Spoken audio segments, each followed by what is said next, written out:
Merry Christmas. I'm Tom Vassell. Jason Levine. And we're here today as part of our 12 Games of Christmas series, and we're talking about advanced strategy games.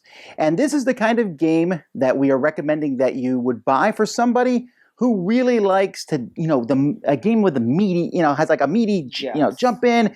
Oh, what am I going to do next? And so as with all of our lists, we are trying to pick games that are in print. You can find many of them at coolstuffinc.com. And so hopefully they're still in print. If you're going to get one, get it sooner rather than later. With that being said, let's get started. Number one for me is Prodigal's Club. Prodigal's Club is a game in which you are trying to get rid of all your money, destroy your reputation, and lose an election. I think there's a fourth thing maybe too. You're just trying to ruin your life. Yes. And you're doing so by you're putting out different workers on a board, trying to take your horse out for dinner and get up and say communism's marvelous, and at the same time communism's horrible, so you make everybody hate you. And ruin your whole family. Your whole family have to be really crude and rude in it. Right. It's fun. Right. And the game's like in an 1800s Victorian, I shall do this type of situation. But the gameplay itself offers a lot of choices. It is very intriguing because you're not trying necessarily to get points. You're trying to lose them. Turns all of that on its end. That's Prodigal's Club. Well, my first game on this is Great Western Trail. This is one that just came out recently. It should be in stock by the time you watch this video. And if not, it'll definitely be in stock before Christmas. It is a game where you're wrangling, as I know now, you're wrangling the horses and the cattle. You're wrangling the cattle. You're bringing them up through a trail. You're stopping at all these different buildings along the way to sell some cattle, to build these buildings that give you better powers. And all the way you get them up there just to say, I have the best cattle, and you ship them off to cities. It's a wonderful game. Alexander Pfister has been a winner. It's a game that we highly, highly recommend. Right. There's a mix in it of moving people down. It has a little bit of deck building involved in it. Yes. And also putting out buildings and collecting. There's really just a hodgepodge of things, but it comes together with, I think, a pretty strong theme. Amazing theme, amazing game. It's definitely one that should be on everyone's radar this holiday season.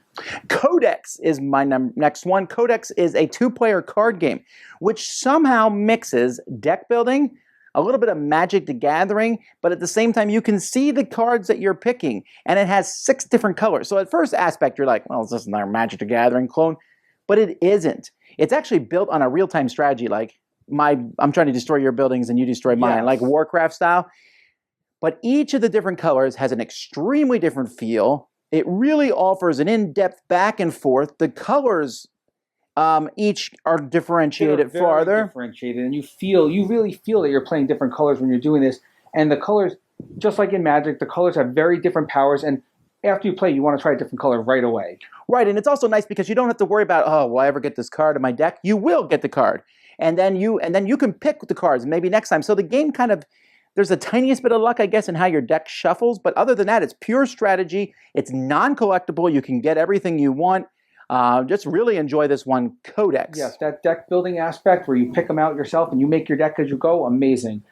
Next one we're going to talk about is Puerto Rico. This is an oldie but a goodie. It's still high on the geek list, and it's just one of the most pure strategy games out there. There's no luck.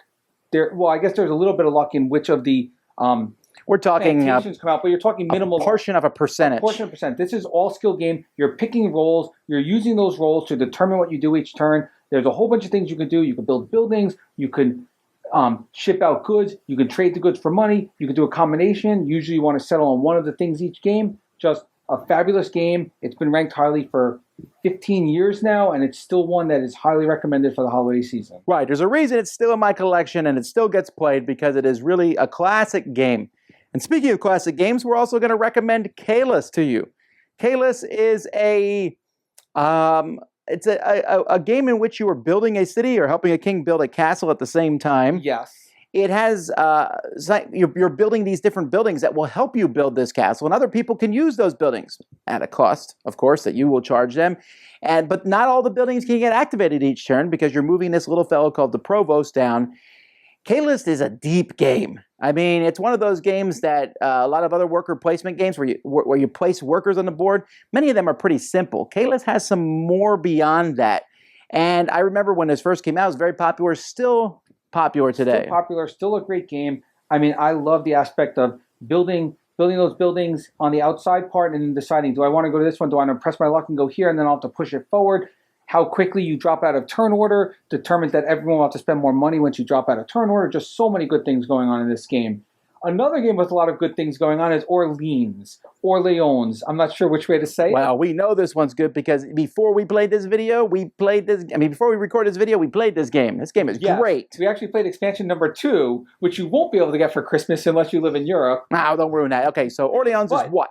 You will be able to get the base game and expansion 1 for Christmas time. It is a bag builder. This is sort of like a deck builder, but instead of building with cards, you're getting these different chips, and you're putting the chips into your bag, and then you're pulling out a certain amount of chips each turn, which you then use on different actions to trigger the actions. It's just a wonderful, wonderful mechanic when it came out. Still one of the most unique mechanics out there, and a great deep game as well, where you decide you want to move around the board and collect a lot of goods, or do you want to build up to get the multipliers at the end. There's so many ways you can go, and each way has its benefits. Right. This game actually is really interesting because, as you said, I call them pool building games in the sense where you're putting the things in the bag and then pulling them out and taking those actions. And the differentiations in strategy in this game, really, you're sitting there like, oh, what am I going to do this turn? And it's something that keeps you occupied and interested the entire game.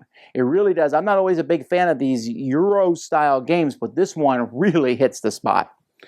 So after Orleans, we're going to talk about a newer game called Burano.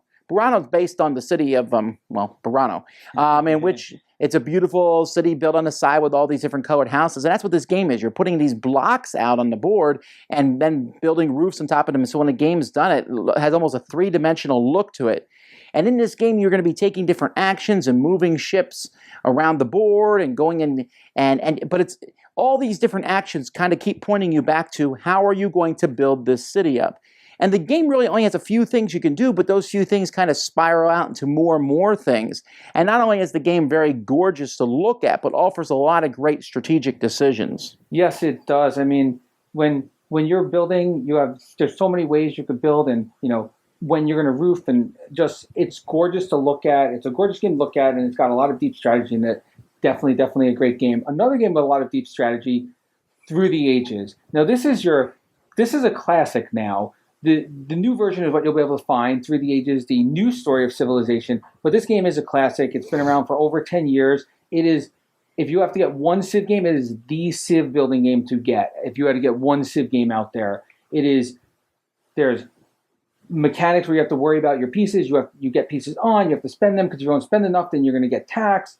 You're collecting cards, and the cards each have different powers. You have leaders that give you more powers, and you're also worrying about fighting everyone else in the game to make sure that you're the most powerful in strength military-wise as well. Yeah, if you know somebody who likes the computer game Civilization, and there's a lot of people who like that game, this is basically that computer game brought to a board game, and where you're controlling the great leaders of the world, controlling the governments. There's fighting, there's peacetime, just building all the little aspects of your city. There's a lot of depth in this game, and it's just a pretty amazing game. That's Through the Ages.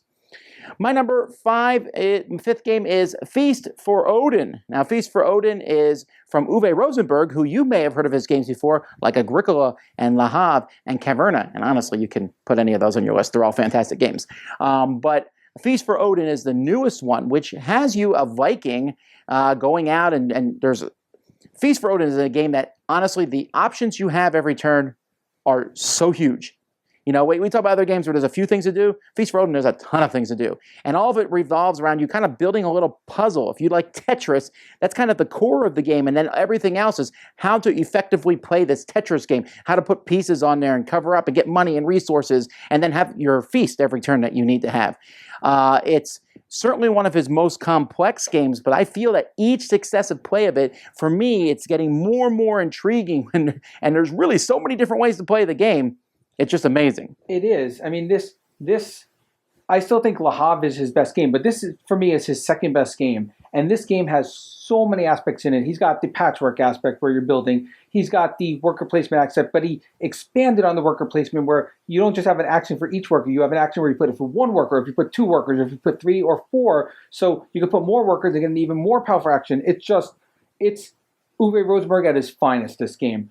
Another game which has roots back to Uwe Rosenberg is Terra Mystica. Now this one is all about building up and getting your powers. You're moving up. There's a God's track where you're moving up, so you want to get up there. And as you get cities, you get to the top of it, which give you more powers. On the board, you're trying to connect to other people and flip the lands to yours, so you could build your cities. And when you build the cities, you open up things on your board. So the neat thing about this game is your board starts out with not many things you do, but as you open up and build things on the board, you open up things underneath it, which give you more powers. You can get power chips. You also have the Mystica part. Besides the terraforming, you have the Mystica part where you have these little purple things that you're moving around that give you extra actions as well. And this game is one of my favorite heavy strategy games of all time. It is that good. Right, this is a fantasy-based game. Each person is a different race, and you are kind of building your kingdoms out there.